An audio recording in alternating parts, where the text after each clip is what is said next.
ومن سيئات أعمالنا من يهده الله فلا مضل له ومن يضلله فلا هادي له وأشهد أن لا إله إلا الله وحده لا شريك له وأشهد أن سيدنا ومولانا محمدا عبده ورسوله أما بعد قال الله تبارك وتعالى في القرآن المجيد أعوذ بالله من الشيطان الرجيم بسم الله الرحمن الرحيم إنا أنزلناه في ليلة القدر وما أدراك ما ليلة القدر ليلة القدر خير من ألف شهر تنزل الملائكة حتى مطلع الفجر صدق الله العظيم. وجاء في الحديث كان يعتكف النبي صلى الله عليه وسلم في رمضان الأشهر الأواخر او کما قال علیہ الصلوۃ والسلام. دینی بھائیوں بزرگوں اور دوستوں، اللہ تبارک و تعالی نے رمضان المبارک کے مبارک مہینے کو ہم سب کے لیے بہت ہی قیمتی دولت اور سرمایہ بنا کر کے عطا فرمایا. اس مہینے کی فضیلت ہم اور آپ تصور نہیں کر سکتے. اللہ تبارک و تعالی خود اپنے بندوں کو اپنی رحمتوں سے، عافیتوں سے، تمام سعادتوں سے، تمام مغفرتوں سے اور تمام بخشش سے مالا مال کرنے کے لیے پورے سال کے اندر ایک مہینہ اللہ رب العزت عطا فرماتے ہیں. اس ایک مہینے کی ہر ایک ساعت، ہر ایک لمحہ اللہ تبارک و تعالیٰ کی تمام خوشنودی سے بھری پڑی ہوئی ہے، اور اس کا ایک ایک لمحہ اپنے تمام بندوں کو پکارتا ہے، آواز لگاتا ہے، ندا لگاتا ہے کہ ہے کوئی بندہ جو اپنی گناہوں کی معافی کرا سکے، اپنی ضروریات اللہ تبارک و تعالیٰ کے سامنے رکھے اور اسے پورا کیا جا سکے، مصیبتوں سے عافیت طلب کرے،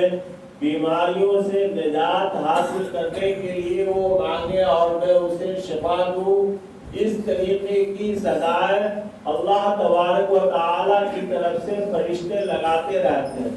خصوصاً مغرب کے وقت سے لے کر کے صبح صادق تک یہ ندا عام طور پر لگائی جاتی ہے، اور اس میں بھی خاص کر کے یہ اخیر عشرہ جسے ہم اعتکاف کے اندر گزارتے ہیں، اور اس کے اندر اعتکاف کی وہ عظیم عبادت انجام دی جاتی ہے جس کے بعد کوئی عبادت ہی نہیں، اور جس کے بعد کوئی دوسرا راستہ ہی نہیں ہے کہ اللہ تبارک و تعالیٰ کے در پہ دھرنا دے دینا احتجاج کے طور پر، اور اس چیز کا اظہار کرنا کہ اللہ جب تک آپ معاف نہیں کریں گے ہم یہاں سے اٹھیں گے ہی نہیں. وہ والا اخیر عشرہ اس اخیر عشرے کے اندر ہے. شب قدر کو اللہ تبارک و تعالیٰ نے ہزاروں مہینوں کی راتوں سے زیادہ افضل اور زیادہ سعادت مند اور رحمتوں سے لبریز عشرہ اللہ تبارک و تعالیٰ نے قرار دیا. ہم اور آپ سبھی جانتے ہیں کہ قرآن کریم کتنی بڑی عظیم دولت ہے جو تمام عالم کے لیے، تمام دنیا کے لیے راہ ہدایت کا ایک قیمتی نسخہ ہے، اور اس کا ایک ایک حرف انسانوں کے لیے درس عبرت ہے. اس کو کوئی شخص ترجمے کے ساتھ پڑھ کر کے دیکھے کہ اللہ تبارک و تعالیٰ نے اس کے اندر اپنے بندوں کے لیے کتنی قیمتی قیمتی باتیں، قیمتی قیمتی ہدایتیں، قیمتی قیمتی نصیحتیں عطا فرمائی ہیں، اور پچھلی امتوں کے تمام تذکروں کو یاد دلا کر کے اللہ تبارک و تعالیٰ نے اس امت کو اس بات کی طرف آمادہ کیا کہ وہ اس سے نصیحت حاصل کریں کہ فرما برداری کے اور نافرمانی کے دونوں کے کیا راستے ہیں. فرما برداری جو کرتا ہے اللہ تبارک و تعالیٰ اسے کیسا انعام عطا فرماتے ہیں، اور جو کوئی نافرمانی کرتا ہے تو اللہ تبارک و تعالیٰ کس طریقے سے اس کے اور کیسی کیسی مصیبتیں اس دنیا کے اندر بھی آتی ہے، اور آخرت کے اندر تو اللہ تبارک و تعالیٰ نے عذاب عظیم تیار کر رکھا ہے. در حقیقت اللہ تبارک و تعالی اپنے بندوں سے پیار کرتے ہیں، محبت کرتے ہیں، اور اسی محبت کے نتیجے میں اللہ تبارک و تعالی نے یہ رمضان المبارک کا مہینہ عطا فرمایا کہ میرا محبوب بندہ اپنے گناہوں کی معافی کرا کر کے ہماری تمام رحمتوں کے آغوش میں وہ آ جائے۔ روایت کے اندر آتا ہے کہ اللہ کے رسول پاک صلی اللہ علیہ وسلم نے ایک موقع سے جب منبر کے ایک زینے پر قدم رکھا تو ارشاد فرمایا آمین۔ پھر دوسرے منبر پر جب قدم رکھا تو آپ صلی اللہ علیہ وسلم نے ارشاد فرمایا آمین۔ پھر تیسرے پر جب قدم رکھا تو اللہ کے رسول پاک صلی اللہ علیہ وسلم نے ارشاد فرمایا آمین۔ تمام صحابہ ششدر حیران پریشان تھے کہ دعا مانگنے والا کوئی نہیں اور آپ صلی اللہ علیہ وسلم آمین کہتے جا رہے ہیں، آخر اس کی کیا وجہ ہے؟ دل کے اندر تفتیش ہوئی کہ آخر اس کے بارے میں معلوم کیا جائے۔ اللہ کے رسول پاک صلی اللہ علیہ وسلم کو صحابہ نے گھیر لیا اور پھر پوچھا، سوال کیا کہ یا رسول اللہ ابھی عجیب و غریب ماجرا ہم نے دیکھا جو کبھی اس سے پہلے میں نے نہیں دیکھا تھا۔ تو حضور اکرم صلی اللہ علیہ وسلم نے جواب دیا کہ ہاں ایسا ہوا واقعہ کہ حضرت جبریل علیہ السلام ابھی تشریف لائے ہوئے تھے اور انہوں نے یوں کہا کہ سب سے بڑا بد نصیب ہے وہ شخص جو رمضان المبارک کا مبارک مہینہ پائے اور اس کے اندر اپنی مغفرت نہ کروا سکے۔ تو اس پر میں نے کہا آمین۔ اب یہ ہے کہ ایک تو جبریل علیہ السلام کا بدعا دینا اور پھر آقا و مولا محمد عربی صلی اللہ علیہ وسلم جو خاتم النبیین، آخری نبی، تمام نبیوں کے سردار،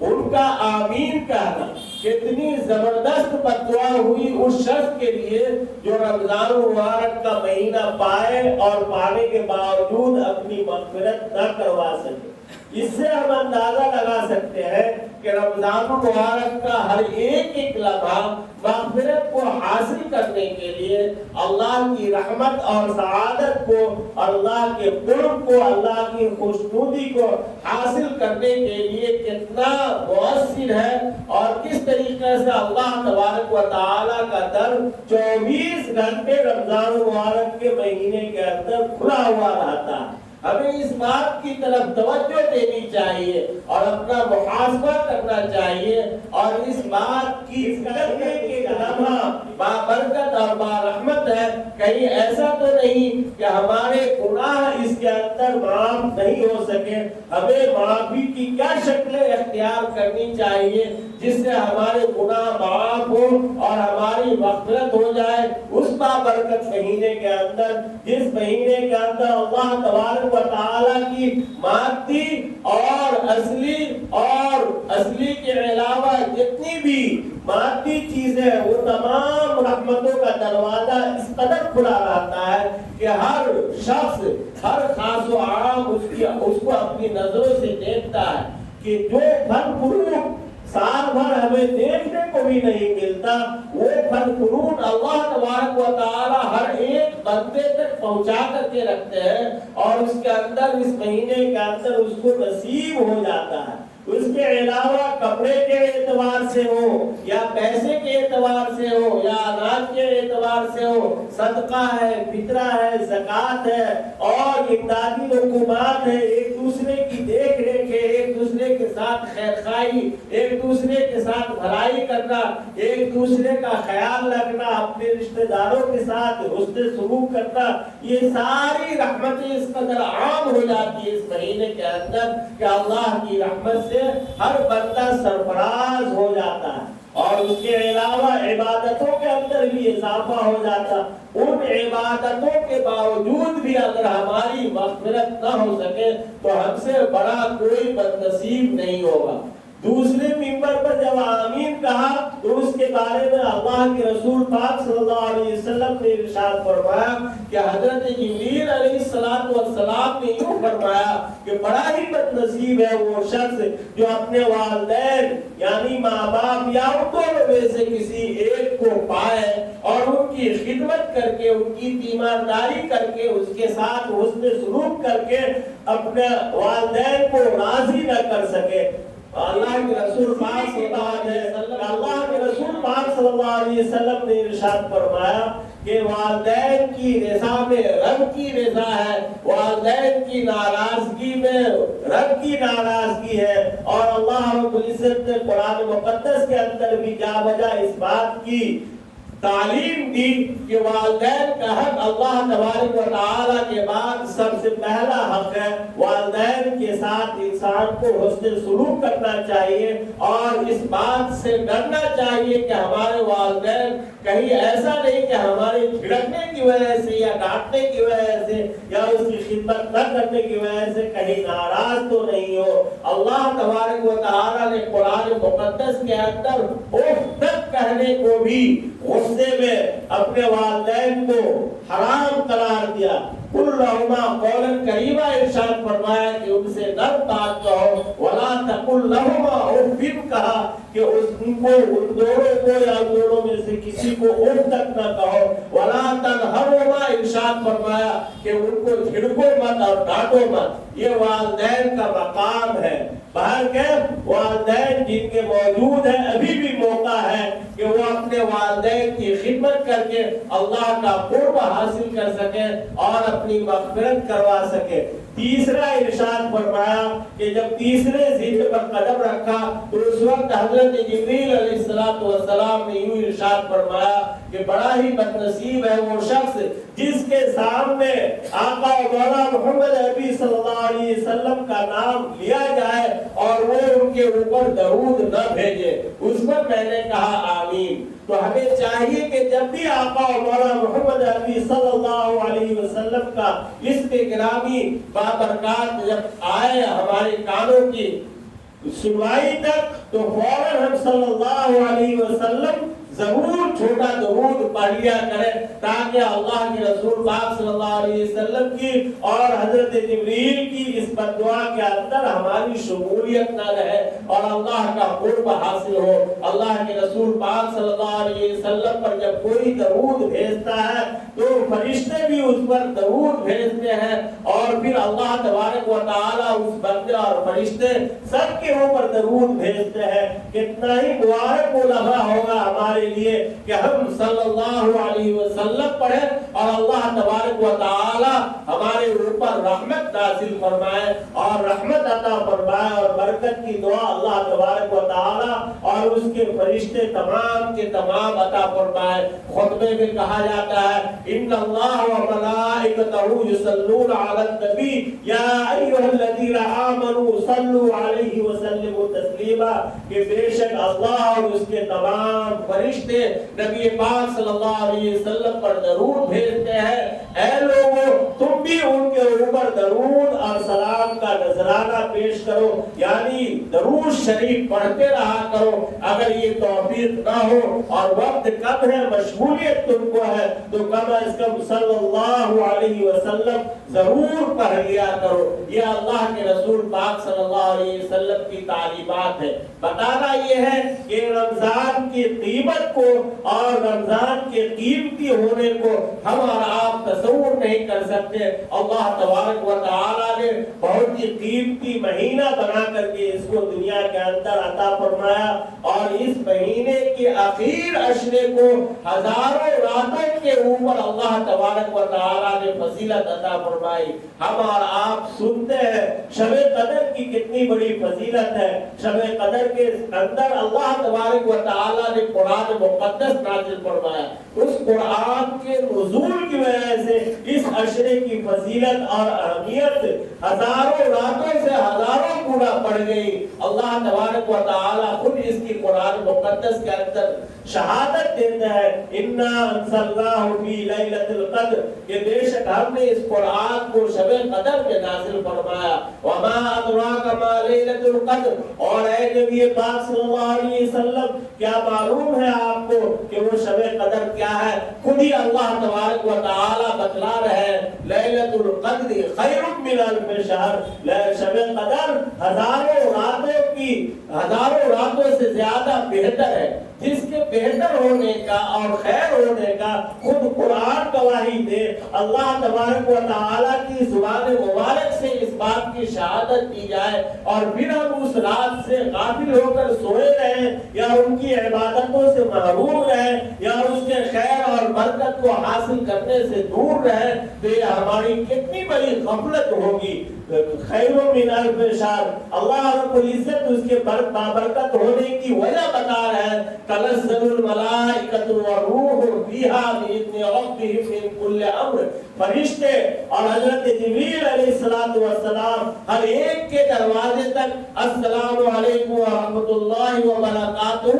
کہہ کر کے پہنچتے رہتے ہیں، پوری رات آتے رہتے ہیں، جاتے رہتے ہیں۔ جو بندہ اس جواب کو دے لیتا اس کو اللہ کے پاس پہنچاتے ہیں، اور جو جواب نہیں دیتا تو پھر دوسرے بندے تک فرشتے جاتے ہیں اور السلام علیکم، یعنی ہر کام سے تم کو سلامتی رہے، اور ہر کام کے اندر سلامتی رہے، اور ہر چیز میں تجھے سلامتی نصیب ہو، اس کی دعا فرشتے دیتے رہتے ہیں۔ آگے ارشاد فرمایا ہے حتی مطلع الفجر، اور یہ کام غروب آفتاب سے لے کر کے صبح صادق تک، فجر کے طلوع ہونے تک اللہ تبارک و تعالیٰ کے حکم سے اللہ اور اس کے فرشتے اور حضرت جبریل علیہ السلام کرتے رہتے ہیں، اور اپنے بندوں کو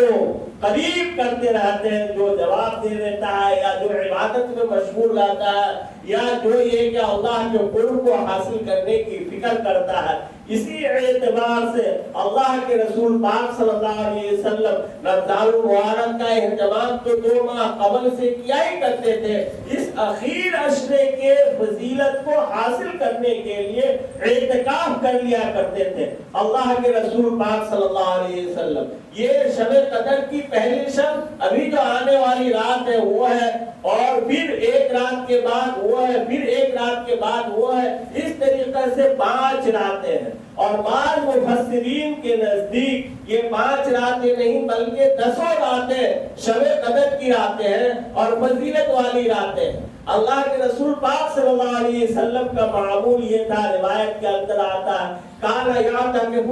نبی صلی اللہ علیہ وسلم العشر الاواخر فی رمضان، حضور اکرم صلی اللہ علیہ وسلم اس اخیر عشرے میں عبادت کے فیوز و برکات کو حاصل کرنے کے لیے اعتکاف ہی میں بیٹھ جایا کرتے تھے کہ 10 دن مسجد میں اعتکاف کی نیت سے ایسا بیٹھتے تھے کہ باہر کے تمام خارجی امور سے اپنا اور اپنی عبادتوں کا اور اپنے معمولات کا پورا قطع تعلق کر لیا کرتے تھے، اور اس بات کا ثبوت پیش کیا کرتے تھے کہ اے اللہ ہماری مغفرت فرما، ہم تمہارے در پہ ہیں، جب تک ہماری مغفرت نہیں ہوگی تب تک ہم جائیں گے نہیں۔ پھر جب عید کا چاند نکلتا تھا تو پھر اعتکاف سے نکلا کرتے تھے۔ اللہ کے رسول پاک صلی اللہ علیہ وسلم کی اس سنت کو فقہاء اور مفسرین نے سنت مؤکدہ قرار دیا ہے، اور سنت مؤکدہ علی الکفایہ، ہر ایک شخص میں سے اگر کسی نے نہیں کیا تو وہ گناہ پوری آبادی کے لوگ ہوں گے، اور اگر کسی ایک نے بھی کر لیا تو تمام لوگوں کی طرف سے یہ کافی ہوگا۔ اس لیے ہمیں اس بات کی فکر کرنی چاہیے کہ ہمارا ایک طبقہ پوری آبادی کا اعتکاف کی اس فضیلت کو سال کے 365 دن میں کم از کم یہ 10 دن وقت کر کے ہر ایک کو اس بات کی کوشش کرنا چاہیے کہ اپنی ضروریات کو پوری کر کے اور سارے دنیاوی الجھنوں سے حساب لگائیں تو